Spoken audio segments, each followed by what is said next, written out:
বিসমিল্লাহির রহমানির রহিম। এই ওভেনের পাওয়ার আসে না।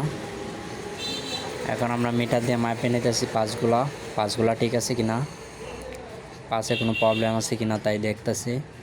ফিউজও ঠিক আছে, আমার ফিউজ কয়েল ঠিক আছে। এখন আমি সার্কিটের পাঁচগুলা একটা একটা করে মাপবে, তারপরে দেখতে হবে কি সমস্যা। এখানে ফিউজও ঠিক আছে, ডায়োডগুলো ঠিক আছে। এখানে এসি একটা রেজিস্ট্যান্ট আছে, এসিতে এই নেগেটিভ ঢুকাইছে, এই রেজিস্ট্যান্টটা ভালো না, এটা শর্ট দিতেছি। এটা শর্ট দেওয়া হইতেছে, হ্যাঁ এটা শর্ট দেওয়া হয়ে গেছে। এটা দিয়ে নেগেটিভ ঢুকাইছে আইসি। এখানে এসি কারেন্ট লাগাইলাম, এই যে পাওয়ার আসছে, ফিটিং করতেছি। সব ঠিক মতো চলছে।